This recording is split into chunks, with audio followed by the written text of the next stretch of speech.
सद्गुरु का सानिध्य। चीन की बहुत ही प्रसिद्ध कहानी।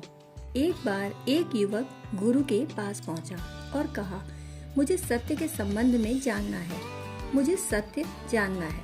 गुरु ने कहा, सत्य जानना है या सत्य के संबंध में जानना है? शिष्य ने क्षण भर सोचा, फिर गुरु के पैर पकड़कर बोला, जब आ ही गया आपके पास तो सत्य के संबंध में क्यों, सत्य ही जानूंगा। गुरु ने कहा, बात थोड़ी कठिन है, सत्य के संबंध में जानना आसान है और सत्य को जानना बहुत कठिन है, क्योंकि सत्य के संबंध में जानना तो जानकारी है, पांडित्य है, और सत्य को जानना प्रज्ञा के दिए को प्रज्वलित करना है। इसके लिए जीवन को रूपांतरित करना होगा। तू फिर से सोच ले, सत्य के संबंध में जानना है या सत्य जानना है? उस युवक ने कहा, अब तक तो मैंने कभी इस पर विचार ही न किया था कि इन दोनों में भेद है, मगर अब आपको देखकर भेद साफ हो गया।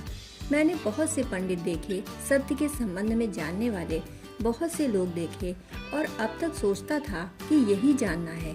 आज आपको देखकर सारी भ्रांतियां टूट गईं। आज पहली दफा रोशनी देखी, अब तक तो अंधेरे ही देखे थे। अब तो सत्य ही जानना है, जैसा आपने जाना वैसा ही जानना है, और कीमत जो भी हो मैं चुकाने को तैयार हूँ। यदि मेरे प्राण भी लेने हो तो प्राण ले लो। गुरु ने कहा, फिर तू ऐसा कर, आश्रम में 500 भिक्षु हैं, इनके चावल कूटने का काम तू संभाल ले, और अब दोबारा मेरे पास मत आना। चावल कूट सुबह से सांझ तक, थक जा तो सो जा, सुबह नींद खुले तो फिर चावल कूट, चावल ही कूटता रह।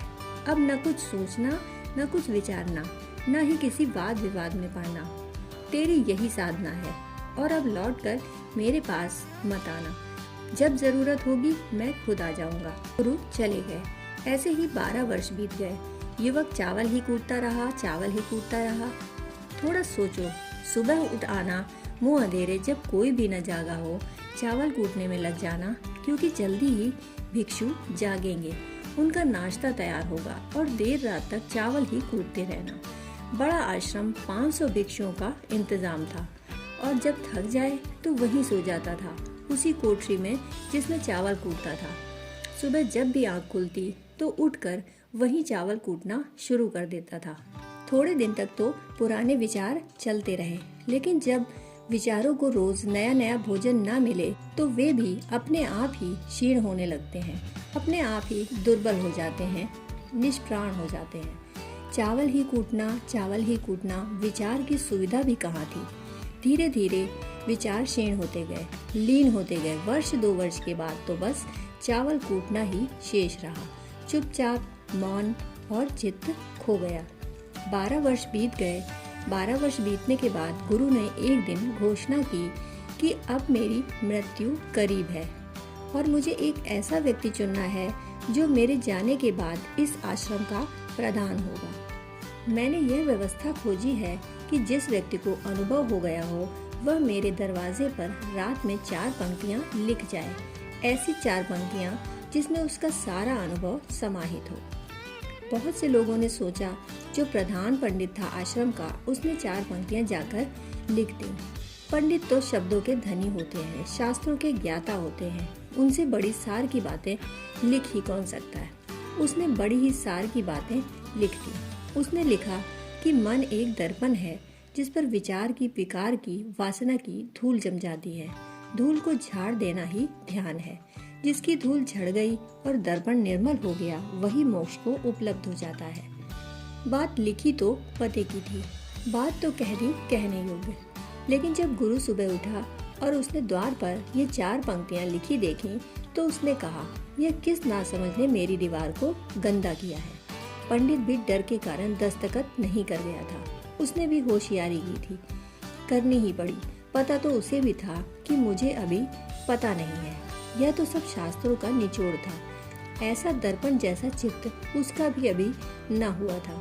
अभी धूल जमी ही थी, और खूब जमी थी।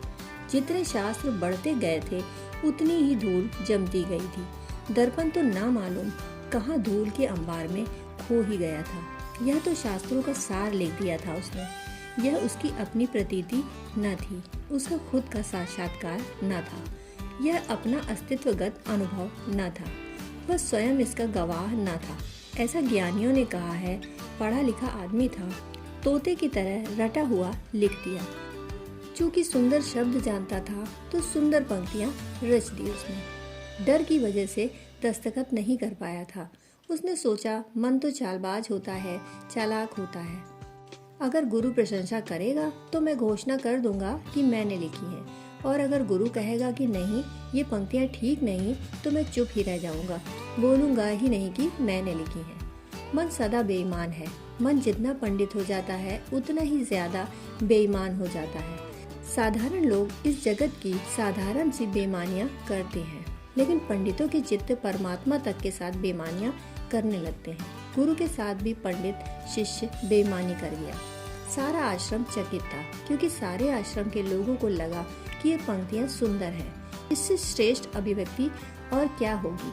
धर्म को सार में कह दिया। 4 पंक्तियों में कहना था, निचोड़ रख दिया सारे शास्त्रों का, सारे बुद्धों का वचन यही तो है कि चित्त निर्मल हो जाए, निर्दोष हो जाए, चित्त का दर्पण धूल रहित हो जाए, फिर जानने को और क्या है। उसी दर्पण में सत्य की प्रतिछवि बनती है, परमात्मा पहचाना जाता है। वचन तो ठीक थे, लेकिन गुरु कठोर है। लोगों को यह बात अच्छी न लगी, क्योंकि और लोग तो छोटे मोटे पंडित थे, यह बड़ा पंडित था, बाकी छोटे थे। लोगों को गुरु की बात जची नहीं। किसी ने कहा कि गुरु बुढ़ापे में सठिया गए हैं। किसी ने कहा कि जरूरत से ज्यादा अपेक्षा है। खूब गर्मा गर्म चर्चा थी। वह 12 वर्ष पहले आया हुआ व्यक्ति चावल कूट रहा था। 2 भिक्षु उसके पास से यही चर्चा करते हुए गुजरे। उनकी बात सुनकर वह हंसने लगा। इन 12 वर्षों में किसी ने उसे हंसते ना देखा था। उन दोनों युवकों ने पूछा, तुम हंसे क्यों? इसलिए पूछा क्योंकि वह कभी हंसा नहीं, किसी से कुछ बोला नहीं। लोग तो उसको भूल ही गए थे। उसकी तो कोई गिनती ही नहीं थी आश्रम में। चावल कूटता था, कौन उसकी गिनती करता। वहाँ तो बड़े ज्ञानी थे, बड़े पंडित थे, बड़े बड़े साधक और योगी थे।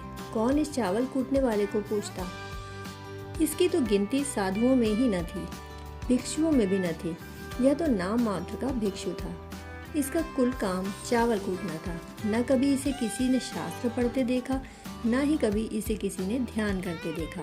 वे दोनों उसकी हंसी सुनकर हैरान हुए और कहा, तुम पागल तो नहीं हो, तुम हंसे क्यों? चावल कूटने वाले ने कहा, मैं हंसा इसलिए कि गुरु ठीक कहते हैं, ये चारों पंक्तियां कूड़ा करकट है, इनका 2 कौड़ी का भी मूल्य नहीं। उन युवकों ने पूछा, क्या तुम कह सकते हो 4 पंक्तियां जो इनसे श्रेष्ठ हो? क्या तुम लिख सकते हो? उसने कहा, लिख तो मैं न सकूंगा क्योंकि मैं पढ़ा लिखा नहीं हूँ, लेकिन कह सकता हूँ। तुम अगर लिख दो तो मैं चलने को तैयार हूँ। वह युवक गया। उसने 4 पंक्तियां बोली।